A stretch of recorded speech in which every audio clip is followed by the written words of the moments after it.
e ele estava diante dos seus.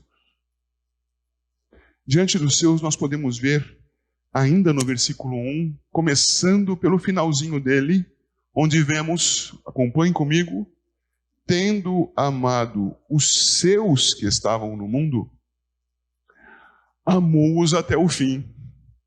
Agora há pouco eu lia no capítulo 10, o versículo 27, e fiz a ênfase, você se recorda? As minhas ovelhas. Lembra disso? Pois bem, agora ele diz, tendo amado os seus que estavam no mundo. Irmãos, é preciso que nós então discernamos que se ele amou os seus, há uma implicação imediata. Ele não amou os que não eram seus. Estou usando também um eufemismo aqui. Ele não amou. Amou os seus que estavam no mundo, não amou os outros. Ora, mas quais são os seus, no sentido de quais são os de Jesus?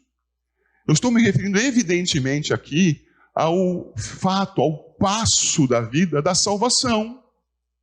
Não estou falando aqui de que alguma coisa não pertencesse a Deus. O que não pertence a Deus? Do que Deus não é Senhor? Ele é Senhor de tudo e de todos sempre.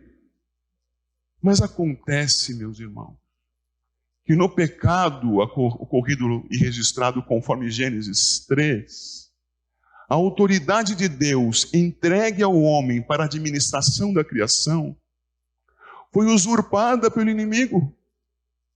O tolo homem, ao lado da tola esposa, comeram do fruto proibido e entregaram então autoridade a quem não tinha. E o usurpador vinha usando dessa autoridade sobre a terra. Você sabe disso. E se recorda disso, já foi mencionado daqui mais uma vez, lá nas tentações do Senhor, tanto em Lucas 4 quanto em Mateus 4, que o diabo diz ao Senhor, me foi entregue e eu dou a quem quiser autoridade sobre o mundo.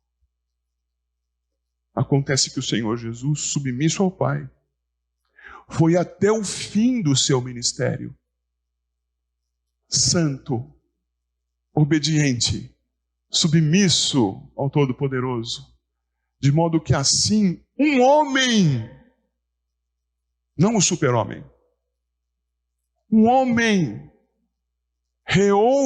readquiriu a autoridade sobre os céus e a terra, que Deus havia conferido ao homem, havia sido perdida por Adão, mas que em Cristo Jesus foi reassumida. Toda a autoridade me foi dada nos céus e na terra. Eis o Senhor Jesus, então, tomando para si, das mãos do Todo-Poderoso, para o homem Jesus, a autoridade sobre os céus e terra. Então ele é dono de tudo. Mas a expressão que se usa aqui, estou adiantando, avançando agora, a expressão que se usa aqui não é quanto a ser dono de tudo e de todos, é sim quanto a ser dono dos eleitos para a vida. Aqui quando vemos no 13, verso 1, tendo amado os seus, isto é, aqueles dados pelo Pai para a salvação. E ora, de onde eu tiro isto? Por favor, Evangelho de João, capítulo 6, verso 37, abra lá. Tendo amado os seus que estavam no mundo. E o Senhor Jesus Cristo diz, está registrado no capítulo 6, 37, todo aquele que o Pai me dá, esse virá a mim, e o que vem a mim, de modo nenhum o lançarei fora. Quais são os de Jesus?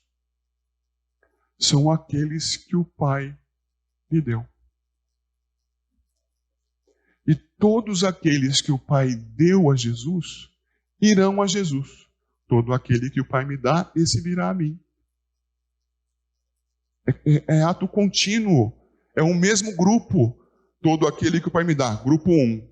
E o grupo 2 qual é? Tem o mesmo conteúdo. Todos que o Pai deu, são todos esses que vão a Jesus. Agora tem um terceiro grupo. Todos que o Pai deu e todos esses que vão a Jesus serão salvos por Jesus, sem alteração de destino. Olha o verso. E o que vem a mim, de modo nenhum o lançarei fora. A estes o Senhor Jesus amou, amando os seus no mundo. Nós, irmãos, temos que ter amor ao Senhor antes e acima de qualquer outra pessoa. Amor ao Senhor antes e acima do amor a nós mesmos. Nós, na nossa piedade, por vezes queremos ser mais piedosos, mais crentes, mais santos do que o próprio Deus. Ele determinou os que serão salvos. Nós, crendo nele, devemos nos submeter a ele.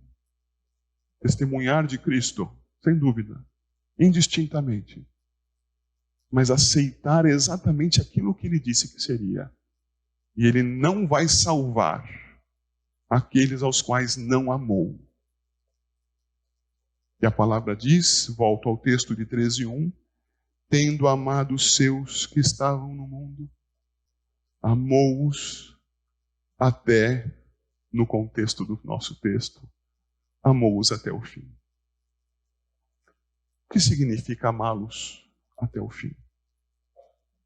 Significa amar, meus irmãos, até concluir, consumar o seu ministério de redenção.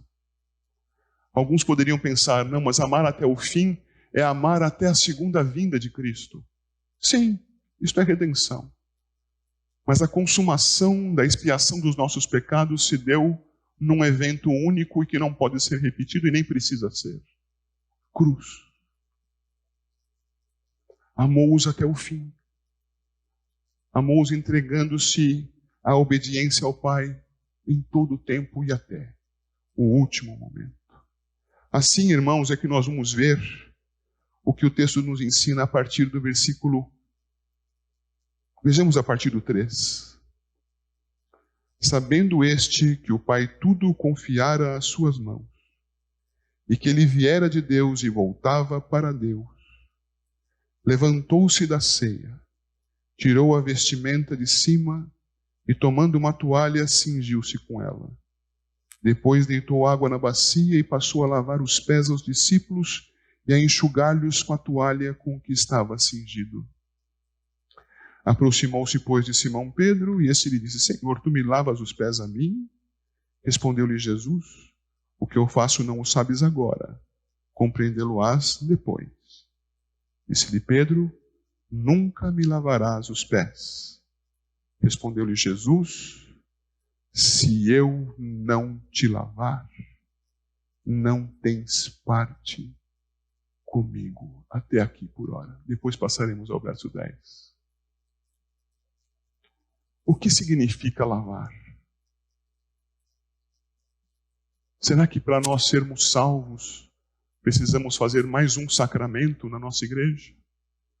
O sacramento do batismo instituído pelo Senhor, o sacramento da ceia instituído pelo Senhor, e seria imediato a esses eventos, e o sacramento do lava-pés?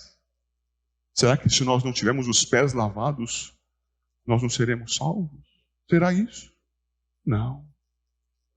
O Senhor Jesus está exemplificando. Mais tarde ele dirá que isso também significa o serviço do Mestre aos seus discípulos. Mas neste momento precisamos compreender que ele está ensinando que é necessária a lavagem. E a lavar aqui significa crer em Cristo. Por que significa crer? Significa crer porque, veja por favor o verso 10. Quem já se banhou não necessita de lavar senão os pés. Quanto ao mais, está todo limpo. Eu paro aqui. Vejam, se fosse literal, eu nunca mais tomaria banho. só lavaria os pés. E a família ia achar isso lindo. Eu chegaria à igreja e mesmo com esse meu cabelão, estaria espetado assim. A essa distância as pessoas saberiam que eu cheguei porque o meu odor chegaria antes. Será que é isso que significa? Não. Mas o que significa lavar somente os pés e já está limpo? Irmãos, isto é delicado e eu preciso da sua atenção aqui. O Senhor nos entregou uma revelação e nós somos privilegiados. Já faz ao menos 17 séculos que reconhecemos, não determinamos, reconhecemos que este livro é a palavra de Deus, inspirada por Deus. Temos uma tradução, precisamos recorrer ao texto em língua original, é verdade. Mas temos em nossas mãos uma fonte muito confiável, por ser tradução, que é a tradução da fonte totalmente confiável, o texto em língua original. Palavra de Deus. Nós temos isso em nossas mãos. Não podemos abrir mão de ter isto tudo em nossas mãos. É importante que você estude, se aprofunde, não se acomode, que você procure conhecer a revelação toda e o faça com a maior precisão possível. O livro não foi deixado em vão em nossas mãos. É preciso conhecê-lo? Sim, é preciso. Foi deixado? Sim, foi deixado para que nós o conheçamos. Mas este é o ponto delicado. Para ser salvo, é preciso crer no Deus eterno, que encarnou entre nós, que viveu em obediência ao Pai, que foi à cruz e morreu, pagando pelos nossos pecados e ressurgiu ao terceiro dia.